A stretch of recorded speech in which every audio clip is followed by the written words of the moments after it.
calling in sick for work.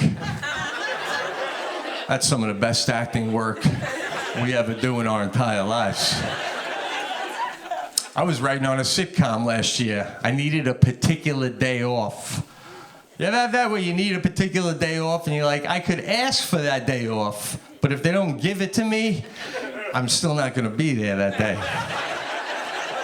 So I'm going to have to go with a call in sick. Just going to have to call. It's a burden. It weighs on you. It's on your own personal calendar. You're like, oh, that's the day I got to call in sick. That's the day I got to do my 3-day acting tour de force. Because when I call in sick, I don't just call in sick on the call in sick day. I start acting sick around the office 2 days prior to the call in sick day. You ever have it'll be like a few days before you're going to start pretending you're sick? I used to work front desk at a hotel and this happened one time. And the guy I'm with, he's like, we're going to be alone on Sunday. And I was going to call in sick Sunday. It's just going to be me and you on Sunday. I already took a look at the schedule. We're going to be getting slammed, so make sure you're ready. And in my head, I go to him, yeah, no, absolutely, man, I'll be ready. But in my head, I'm like, hey, guy, you better be double ready. You have no idea how slammed you're going to be on Sunday.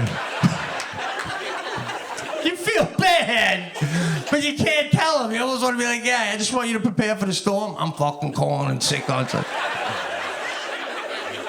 Well, that's what I do. 3 days prior to the call-in sick day, I start acting a little sick.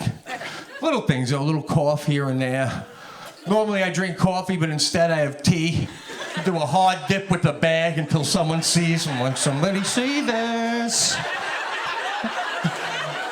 Somebody's like, you're drinking tea, Pete? I thought you have coffee usually. I'm like, yeah, no, something in my throat. I don't know, something's going down. And scene.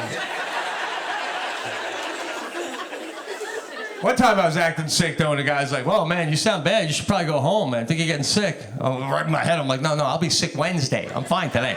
Wednesday I'll be sick.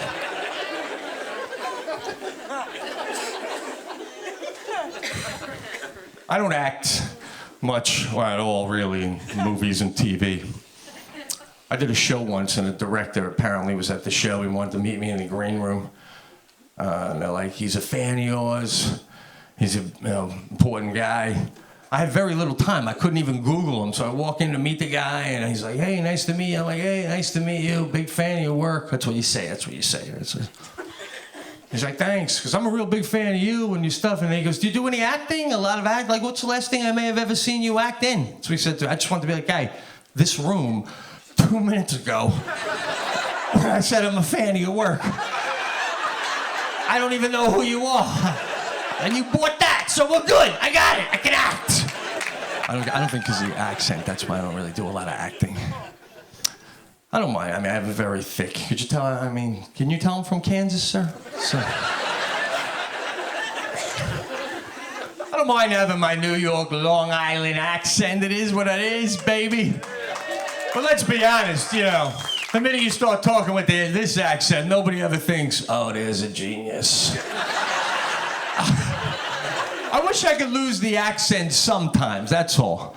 Like my wife and I went to get a mortgage on the house. I had to get a bank loan. Before we walk in, my wife goes, when we go in there, try not to sound all Goomba. That was the note, don't sound Goomba. Right away, the bank lady comes up. She's like, good afternoon. I'm like, hey, how you doing? Then she has to walk away to get something. My wife looks at me, how you doing? How you doing? God, what are you ordering, a pastrami sandwich at a deli?